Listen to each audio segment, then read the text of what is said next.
Assalamualaikum warahmatullahi wabarakatuh. Bismillahirrahmanirrahim. Alhamdulillahi rabbil alamin. Wal 'aqibatu lil muttaqin. Wala 'udwana illa 'alal zalimin. Asyhadu an la ilaha illallah wahdahu la syarika lah. Wa asyhadu anna Muhammadan 'abduhu wa rasuluhu la nabiyya ba'dah. Allahumma shalli wa sallim wa barik ala sayyidina Muhammadin wa ala alihi wa ashabihi ajma'in. Subhanaka la ilma lana illa ma 'allamtana innaka antal alimul hakim. Wa tub 'alaina innaka antat tawwabur rahim. Wa la haula wa la quwwata illa billahil 'aliyyil 'azim. Rabbi shrah li sadri wa yassir li amri wahlul 'uqdatam min lisani yafqahu qawli, amma ba'du. Hadirin jamaah salat maghrib Masjid Al-Jihad yang dimuliakan Allah. Pertama-tama terlebih dahulu marilah kita sama-sama memanjatkan puji dan syukur kita kehadirat Allah Subhanahu wa taala, karena dengan limpahan rahmat, karunia, taufik dan hidayahnya jualah kembali kita pada malam hari ini, malam Ahad, kita dapat melanjutkan pelajaran kita tentang kajian kitab Syabilal Muhtadin yang membicarakan tentang ilmu fikih. Kemudian diiringi dengan sholawat serta salam, semoga senantiasa tercurah kepada junjungan kita Nabi besar Muhammad SAW, kepada keluarga beliau, sahabat beliau, dan orang-orang yang senantiasa mengikuti jejak langkah beliau ila yaumil qiyamah. Dan marilah kita memperbaharui niat i'tikaf kita dengan niat nawaitu an a'takifa fi hadzal masjid sunnatan lillahi ta'ala. Sengaja saya beriktikaf di dalam masjid ini sunnat atasku karena Allah Ta'ala. Hadirin jamaah salat maghrib Masjid Al-Jihad yang dimuliakan Allah. Baik, kita akan melanjutkan pelajaran kita tentang hal-hal yang berkaitan dengan tayamum. Qala al-mu'allif rahimahullahu ta'ala wa nafa'ana bihi wa bi'ulumihi fid dharain amin. Setelah kita membicarakan rukun tayamum kemarin, yaitu ada 5. Kemudian pada malam hari ini kita akan membahas sunnat tayamum. Artinya yang disunatkan sebelum kita atau setelah kita bertayamum. Disunatkan dalam tayamum apa yang disunatkan dalam wudu, dari apa yang mungkin dilaksanakan dalam tayamum. Di antaranya mengucap basmalah pada permulaan tayamum. Jadi disunatkan mengucap atau membaca basmalah ketika kita hendak memulai tayamum. Sekalipun bagi orang yang dalam keadaan berhadas besar, tetap disunatkan membaca basmalah tadi. Membaca doa dikala menyapu muka dan tangan, seperti doa yang disunatkan dalam membasuh muka dan tangan dalam berwudu. Jadi setelah kita menyapu muka, sunat membaca doa. Apa doanya? Doa ketika kita dalam wudu juga. Allahumma bayyid wajhi yauma tabyaddu wujuh wa taswaddu wujuh. Yang artinya, hai Allah, ya Tuhanku, putihkanlah mukaku pada hari yang diputihkan segala muka dan dihitamkan segala muka, yaitu pada hari kiamat nanti ya kan. Jadi di hari kiamat nanti itu ada muka orang yang putih, ada muka orang yang hitam, macam-macam ya kan, ada sama. Jadi ketika kita menyapu muka tadi kita berdoa ya kah, meminta kepada Allah Subhanahu wa taala agar nanti di hari kiamat muka kita ini diputihkan. Walaupun di dunia misalnya hitam, tetap kita minta diputihkan. Ya kah? Jangan di dunia sudah hitam, di akhirat hitam pulang. Nah, insya Allah karena bekas wudhu itu pasti muka kita putih. Tapi berdoa aja ya kah? Berdoa aja ya kah, minta, kita minta. Nah itu doa ketika menyapu muka. Dan ketika menyapu tangan, itu juga ya kah? Tangan kanan, tangan kiri. Apa doanya? Allahumma a'tini kitabi biyamini wa hasibni hisaban yasira. Nah itu kalau kita ketika berwudu tuh kan, ketika berwudu kita berdoa Allahumma atini kitabi biyamini wa hasibni hisaban yasira. Artinya hai Allah ya Tuhanku, berikanlah catatan amalku dengan tangan kanan. Ya. Dan jangan diberi dengan tangan kiri, apalagi di sebelah belakang. Nah, karena di hari kiamat nanti setiap orang menerima catatan amal, ya kah? Nah, ada yang dengan tangan kanan, berarti orang itu jagar mendapat keberuntungan. Ada yang dengan tangan kiri, berarti orang itu jagar mendapat kerugian. Apalagi lewat belakang, ya kah? Maka itu menerima lewat belakang, itu jagar celaka, ya kah? Nah, jadi kita meminta supaya nanti di akhirat catatan amal itu diberikan dengan tangan kanan. Nah, ya kah? Karena tangan kanan itu tanda orang yang beruntung. Nah, jadi sama aja dengan doa ketika kita wudu. Itu menurut pendapat yang mengatakan sunat. Ya kan, menurut pendapat yang mengatakan sunat, itu sunat berdoa tadi. Kemudian menghadap kiblat seperti dalam berwudu. Tayamum gitu juga ya kan? Anak tayamum menghadap ke arah kiblat itu sunat.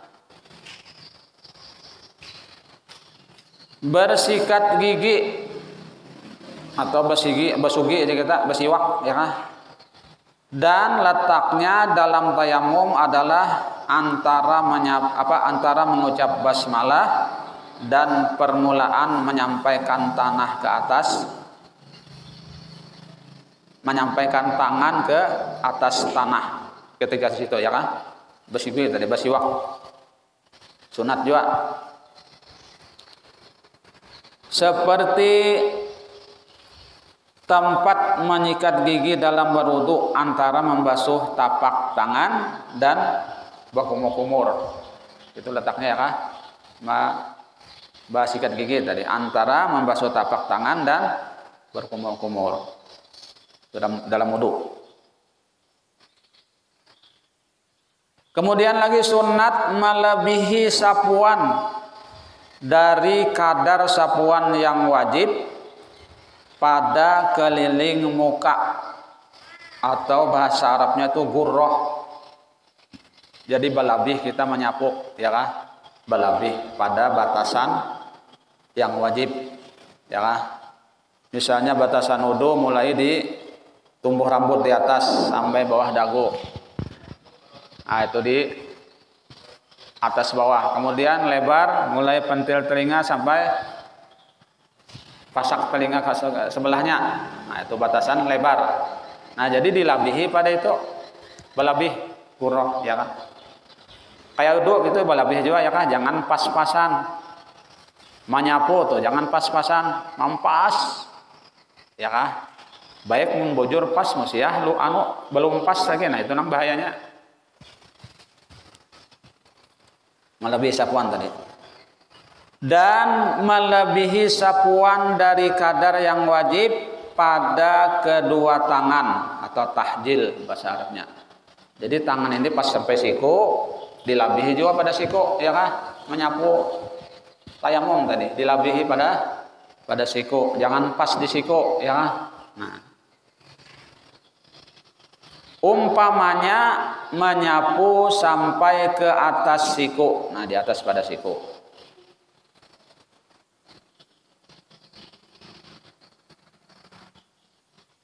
Tidak mengangkatkan tangan dari anggota yang disapu sebelum selesai menyapu. Sunat juga ya kan? Tidak mengangkatkan tangan dari anggota yang disapu sebelum selesai menyapu. Nah itu sunat juga. Artinya tangan tuh jangan diangkat dulu ya kan? Sebelum selesai menyapu. Kemudian lagi sunat mendahulukan tangan kanan dari tangan kiri. Mendahulukan tangan kanan dari tangan kiri. Sunat juga. Adapun cara menyapu tangan kanan ialah dengan meletakkan tapak tangan kiri, ya kan? Meletakkan tapak tangan kiri.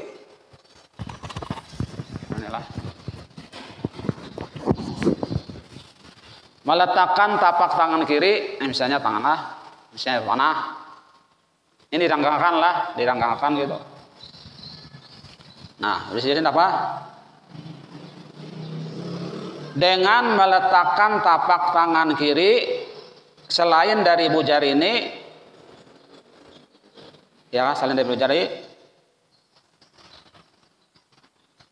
ke belakang tangan kanan, ya kan?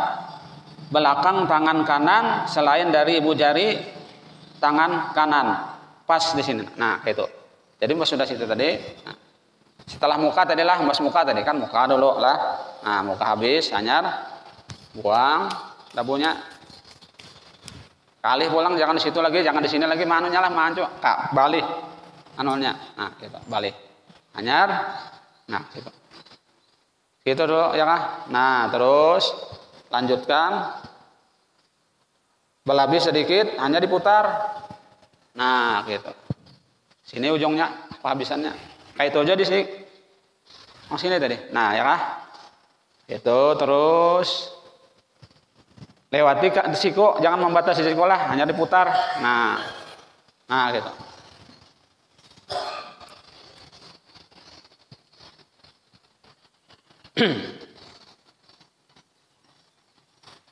Adapun cara menyapu tangan kanan ialah dengan meletakkan tapak tangan kiri selain dari ibu jari tangan ke belakang tangan kanan selain dari ibu jari tangan kanan, sekira semua ujung jari tangan kanan dengan ujung telunjuk tangan kiri dan sekira semua ujung tangan kiri telunjuk tangan kanan sama di kita. Nah, banus itu.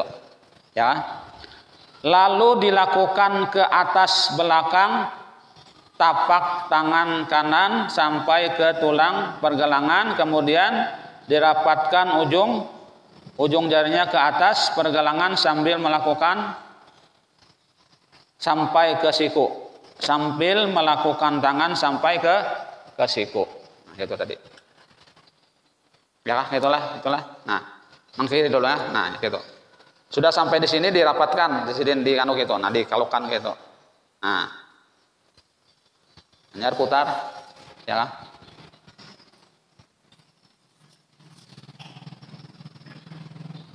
Kemudian diputar telapak tangan ke bawah pergelangan. Dilakukan permukaan ibu tangan kiri ke atas belakang itu tangan kanan. Dilakukan permukaan ibu tangan kiri ke atas belakang tangan kanan. Kemudian disapu tangan kiri seperti menyapu tangan kanan, sama ya kah? Kemudian disapukan perut tangan kanan bersamaan dengan perut jari ke perut tapak tangan kiri bersamaan dengan semua perut. Jadi yang diselit jari dan diselati antara semua jari kedua tangan.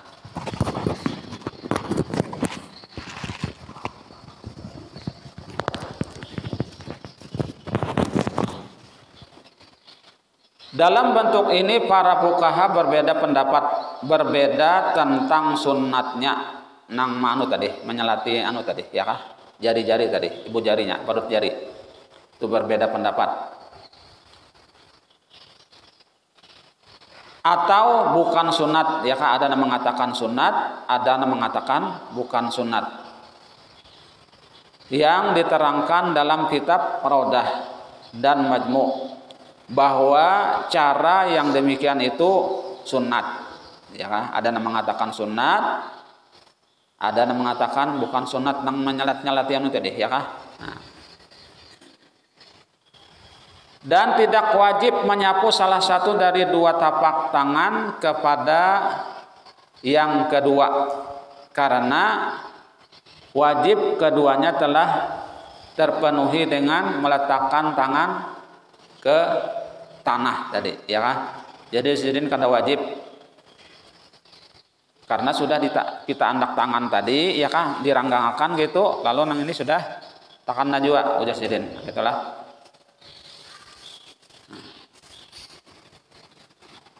Dan yang wajib adalah menyapu kedua pergelangan tangan dengan tanah yang ada pada kedua tapak tangan, pada kedua telapak tangan, karena tanah tadi belum dianggap bercerai dan lagi masih diperlukan untuk menyapu pergelangan tangan yang sebelahnya, yang disamakan dengan pemindahan air dari sebagian anggota ke bagian yang lain yang berdampingan. Dan juga disunatkan menyapu muka bagian atas dari sebelah bawah sebagaimana dalam membasuh muka dalam wudu. Sunat juga ya kan, menyapu muka bagian atas dari sebelah bawah.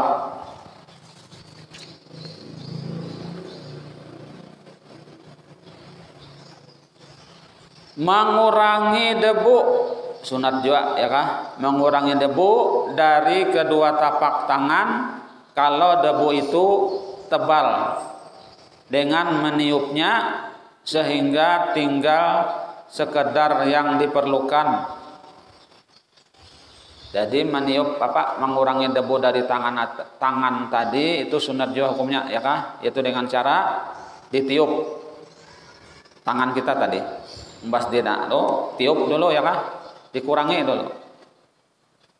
Kalau tabal, ya kan? Kalau ketabalan kebanyakan debunya. Namun kada tapi ada debu juga, ya kan? Jadi masalah kalau saya ditiup. Ini misalnya kebanyakan, ya kan? Debunya, ini misalnya kebanyakan, terlalu banyak. Lalu sunat mengurangi debu tadi, ya kan? Dengan cara ditiup. Tiup, ya kan? Tiup. Supaya kurang sedikit, jangan terlalu tebal. Sekedar apa yang diperlukan ya, karena mengikut cara Nabi Shallallahu Alaihi Wasallam. Cara Nabi Wasallam bertayamum seperti itu ya kah? Debunya itu tidak terlalu tebal. Dan agar jangan kelihatannya jelek karena kebanyakan debu yang melekat pada muka. Amun banyak bana debu di muka ya kah? Kurang baik, jelek finanya ya kah? Nah,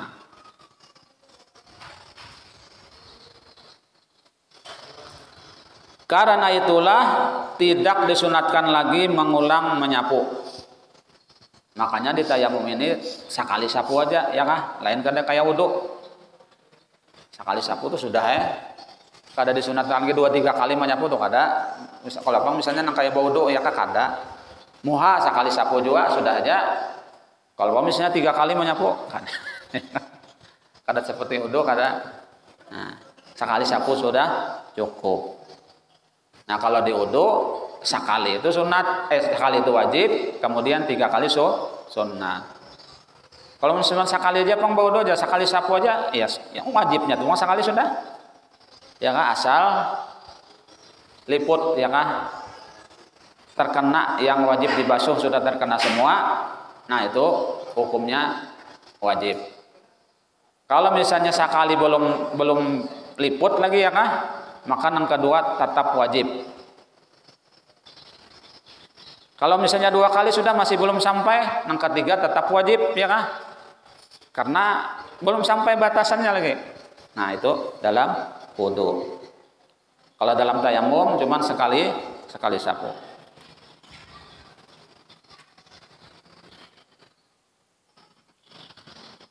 Dan disunatkan tidak menghilangkan debu yang sisanya dan masih melekat pada anggota tubuh sebelum selesai mengerjakan sholat. Sunat juga ya kan? Jadi debu tadi jangan dihilangkan ya kan?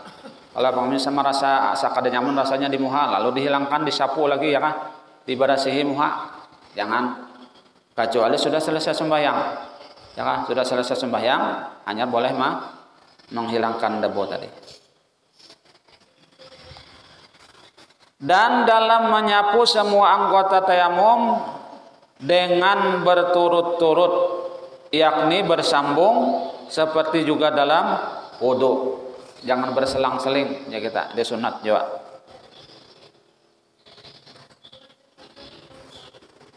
Dan juga hendaknya antara tayamum dan sholat bersambung dengan tidak diselingi oleh perbuatan lain. Dan yang seperti ini berlaku bagi orang yang sehat. Jadi antara tayamum dan wudu tadi jangan berselang lama ya kan? Jangan lawas benar.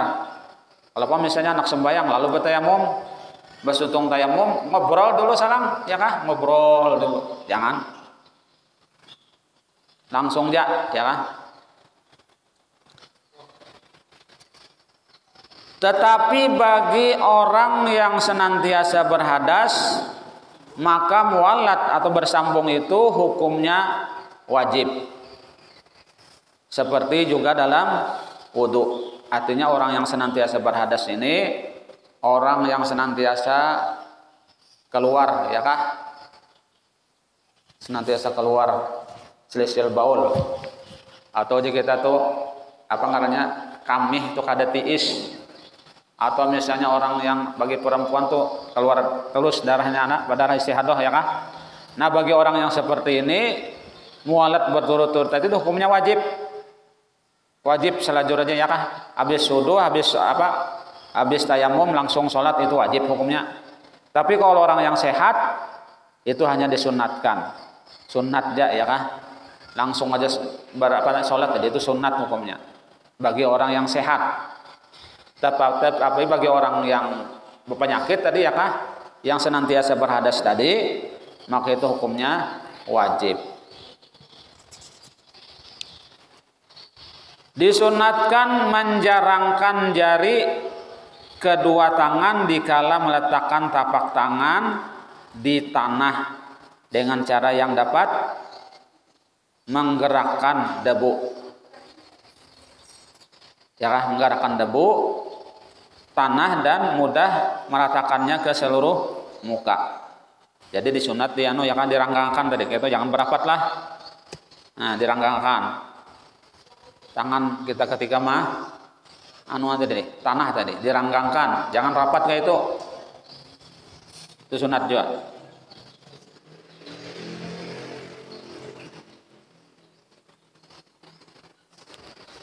Disunatkan melepaskan cincin pada saat